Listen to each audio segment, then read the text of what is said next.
우리 이 책의 이름을 사사기라고 그렇게 부릅니다. 사사는 우리 요시대 이스라엘의 지도자를 가리켰던 직책 이름이 사사이지요. 그리고 이게 어정쩡하다 보니 우리 기록이라고 할 때 신명기, 창세기, 룻기 해서 그 기자를 붙여서 사사기 이렇게 우리 개역 성경에 이름이 붙었습니다. 근데 히브리말 제목은 그냥 사사인 거죠. 사사라고 번역한 이 히브리 말의 기본적인 의미는 재판관들, 복수형이라서 재판관들이라는 뜻이 있습니다. 이 당연히 재판하다라는 동사에서 나왔고요. 재판하다 동사에서 나온 분사형이 이 재판관들, 사사로 번역된 단어인 거고요. 재판하다 동사에서 만들어진 명사형이 그 유명한 미슈파트, 재판 혹은 정의라는 뜻을 가진 단어이기도 하지요. 이 재판하다 동사가 요거에서 만들어진 분사형, 그게 이제 명사가 돼서는 재판관 이렇게 되었습니다만, 고대 세계에서 오늘날에도 그런 것이 있지만 고대 세계에서 재판은 통치자의 덕목입니다. 통치자가 해야 되는 몇 가지 중요한 일이 있지요. 전쟁 나가서 전쟁의 지휘자가 되는 것, 그 다음에 국내 일에 대해서 재판관이 되는 것, 그 다음에 종교의 집전자가 되는 것. 이 세 가지가 고대 세계, 이스라엘을 포함해 고대 세계의 통치 권력의 기본적인 해야 될 일인 거죠. 전쟁의 지도자, 재판관, 최고 재판관, 그 다음에 제의의 주관자, 제2의 집행자, 이런 역할, 제1을 임금이 다 주관하는 거고요. 세부적인 일은 제사장 계층들이 하겠지만 전체적으로 작동하게 하는 것은 임금이었다라는 겁니다. 이게 이제 통치 권력의 일인 것이지요. 그러다 보니 이 재판관, 우리 사사기를 보시면 재판관이라는 말하고는 사실은 썩 어울리지 않지요. 사실 우리 사사기 4장 5절에 보면 드보라 이야기를 하면서, 드보라가 사사였는데 드보라 이야기를 하면서 드보라가 자기의 어떤 자리에 딱 앉아 있었더니 온 백성이 드보라에게 나아왔다. 그리고 드보라가 그들을 재판했다. 우리 개역 성경이 사사기에서 누구누구가 이스라엘의 사사가 되었다, 이렇게 번역했지 않습니까? 전부 다 거기 쓰인 건 그냥 일반 문장입니다. 누구누구가 이스라엘을 재판했다, 이렇게 된 문장인데, 이걸 전부 다 개역성경뿐 아니라 영어 성경들에서도 누구누구가 이스라엘의 사사가 되었다, 재판하다를 아예 사사가 되었다, 이렇게 이 현대어 번역들이 번역을 한 거지요.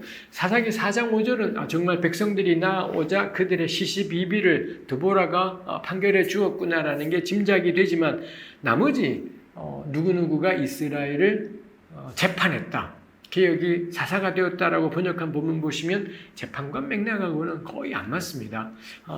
애초에 사사기 2장 16절, 여기에 이 사사라는 말이 처음으로 나오는 구절이기도 합니다만, 이스라엘이 외적으로 인하여서 곤경에 처하게 되고, 그러자 하나님이 이런 사사들을 재판관들을 보내셔서는 그들을 구원하셨다. 그래서 사사기가 그리고 있는 사사의 가장 중요한 일은 전쟁 위기에서 외적들로 인한 위기 상황에서 그 백성들을 건져내기. 그래서 몇 군데에서는 사사라는 말하고 구원자, 구원하는 자, 이런 표현하고 동의어처럼 이 몇 군데에서 쓰이고 있는 것을 볼 수 있기도 하지요. 가령 그게 몇 군데가 사사기 3장 9절, 3장 15절 이런 데입니다만, 사사라는 말과 구원자라는 말이 동의어처럼 쓰인 겁니다. 해서 이 사사기를 보게 되면 고대 이스라엘의 이 사사 시대에는 임금이 따로 있지 않고 재판관들이 있었는데, 근데 이 재판관들이 언제 부각되느냐? 외적과 연관한, 이방 나라와 연관한 전쟁 상황에서, 혹은 이스라엘이 고초를 겪는 상황에서 이 사람들이 두드러지게 등장해서는 이 전쟁의 위기를 승리로 바꾸는 겁니다. 그리고는 그가 이스라엘을 재판했다, 다스렸다, 이걸 개역이 사사가 되었다, 이렇게 번역을 한 것이지요. 해서 글쎄요, 사사라는 번역은 정말 좋은 번역은 아닙니다. 왜냐하면 이게 제가 못 찾아봤어요. 사사라는 말을 아마 이게 1910년 개혁 성경이 처음 등장했을 때, 신구약 성경이 완역되었을 때, 선교사님 중심으로 완역되었을 때 그때 등장했을 것 같습니다만, 그렇다면 아마 중국어에서 온 영향일 것 같은데 제가 모르겠어요. 중국에 사사란 직제가 있는지 개뿔 아무것도 모르기 때문에 모르겠고요. 적어도 분명한 건 조선에, 우리나라의 고조선 시대 이래 지금까지 사사라는 직분, 이런 직제는 전 존재한 적이 없다라고, 저의 얕은 지식으로는 존재한 적이 없다라고 생각을 합니다. 그래서 우리한테는 사사가 뭐 전혀 그림이 그려지지 않아요. 차라리 판관, 그러면 우리 바로 포청천 뭐 이런 거 떠오르기 때문에 그렇습니다만, 하여튼 판관인 셈이기도 하고, 혹은 사실상은 통치자, 영어로는 룰러, 통치자, 뭐 이쯤 되는 것이 사사라고 할 수 있습니다.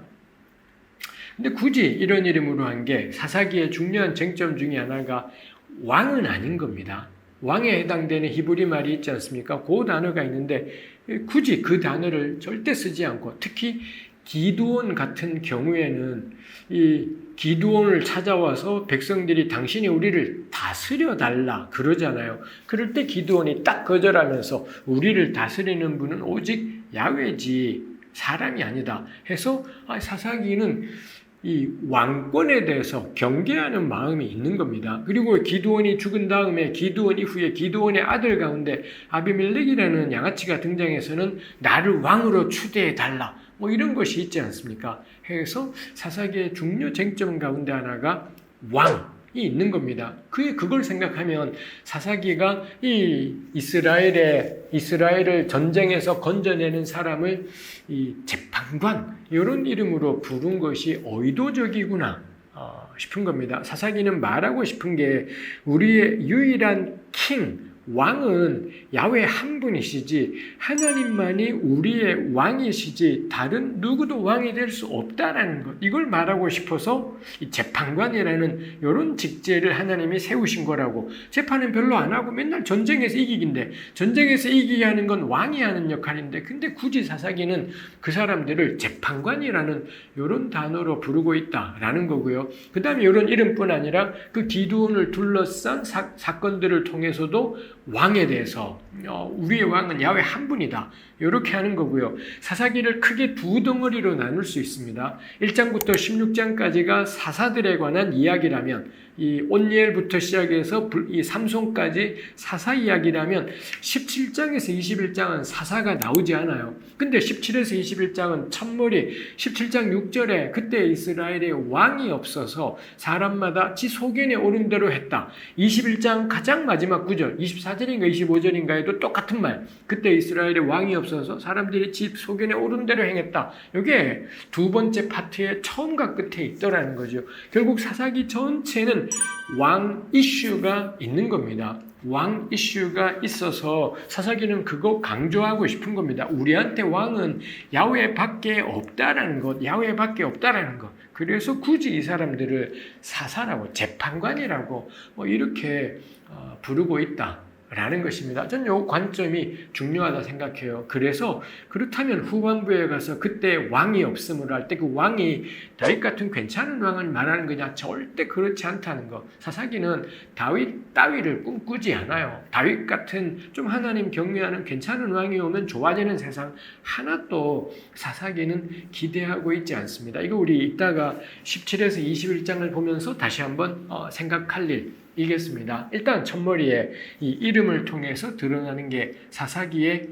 킹 이슈가 있다라는 것. 근데 사사기는 킹이 필요한 게 아니라 그때그때마다 오직 하나님 살려주세요, 하나님의 도우심을 구하면 하나님이 그들을 위한 구원자를 보내시고요. 그리고 그가 이스라엘을 다스렸더라, 전쟁에서 건져내고 뭐 그러했더라 라는 겁니다. 뭐 그렇게 생각하면 중요한 건 사실 이 사사라는 단어가, 재판관이라는 단어가 쓰였다 했지만 재판관이라는 단어 자체, 아까 재판하다 동사의 분사형이 재판관입니다.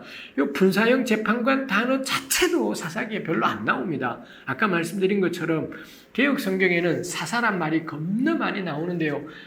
2장 빼고 3장부터 나머지 모든 곳에서 개역이 3장부터 시작해서 마지막까지 이스라엘의 사사라는 말이 나올 때마다 전부 다 분사형 이 재판관이란 단어가 아니라 그가 누구누구가 이스라엘을 재판했다. 요 문장을 누구누구나 이스라엘의 사사가 되었다. 해서 사사라는 명사형은 사실상 히브리 말로는 2장 말고는 안 나온다라는 겁니다. 해서 그렇다면은 이 본문의 강조점은 뭔가요? 직제가 아니에요. 직제가 아니라 어려울 때 백성들이 누구 사람 찾아가지 않아요.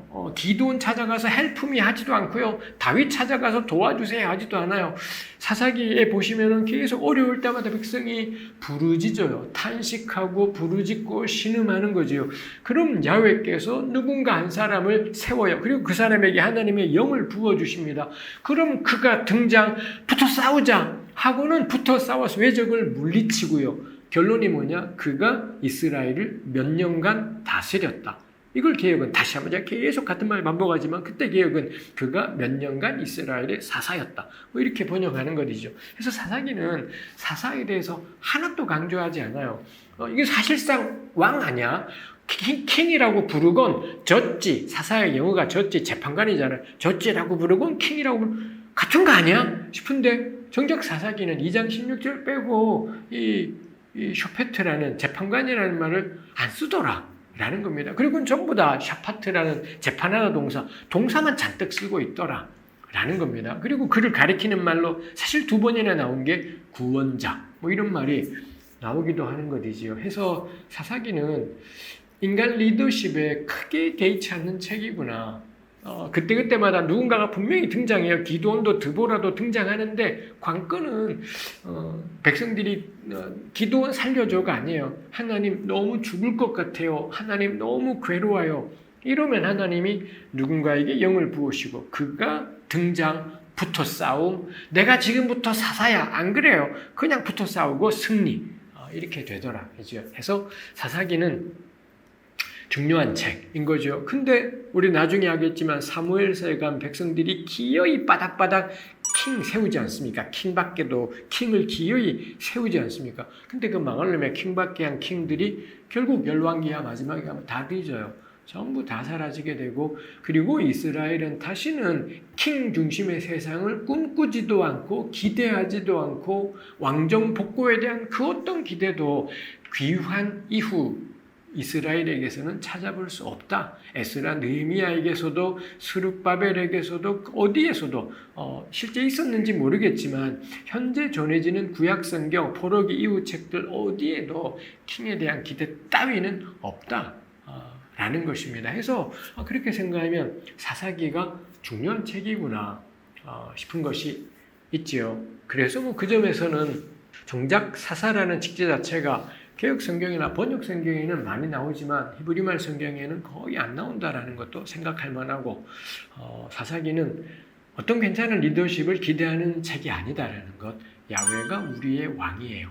이거 말하고 싶은 것이지요. 그래서 사사기를 전체를 딱 보여주는 게 사사기 2장 11절부터 23절입니다. 거기 계속 반복되는데 여호수아가 죽은 다음에 백성들은 하나님을 잊어버려요. 하나님이 행하신 일을 잊어버리고 우상 숭배해요. 그러면 하나님이 분노하셔서 그들을 이방의 압제 아래 넘겨버리시죠. 그럼 이스라엘이 하나님을 향해 탄식하고 회개하고 부르짖어요. 그럼 하나님이 구원자를 보내셔서 그들을 건지게 하시는 거지요. 그러면은 이 사람이 이스라엘을 다스리는 동안 이스라엘에는 평화가 오게 돼요. 근데 평화롭게 살다 보니 또 하나님이 하신 일을 잊게 되고 그 사사가 죽고 난 다음에는 잊게 되고 그럼 다시 우상을 숭배하게 되고 그럼 하나님이 이방의 손에 넘기시고 다시 하나님께 부르짖고 하나님이 누군가를 보내시고 다시 평화가 찾아오고 다시 범죄하고 이게 2장 11절부터 23절까지에 제시되어 있는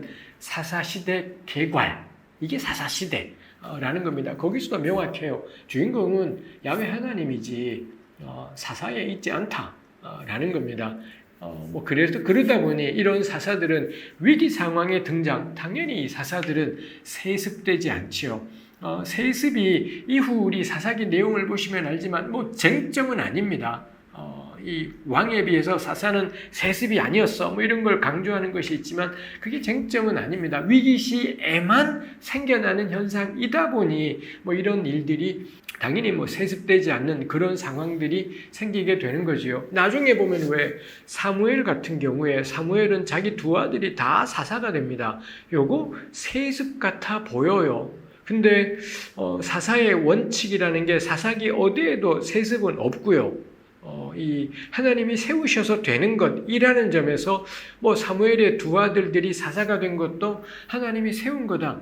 하여튼 하나님이 세운 거다라고 봐야 되지 않나 싶은 것이 있습니다. 근데 막상 세웠더니 깽판이었더라 이런 상황이 생겼습니다만 해서 세습 여부가 저는 사사의 가장 중요한 쟁점은 아닙니다. 위기 시에 하나님이 하나님의 도우심을 구하는 백성들에게 응답하심 해서 말하고 싶은 건 야훼 하나님이야말로 우리의 구원자이신 겁니다. 우리의 탄식 중에 우리의 고통 중에 우리가 부르고 의지할 분은 사무엘이 아니라 다윗이 아니라 야훼라는 것. 그게 전 사사기가 줄기차게 우리에게 말하고 싶어하는 것 이겠다 싶습니다.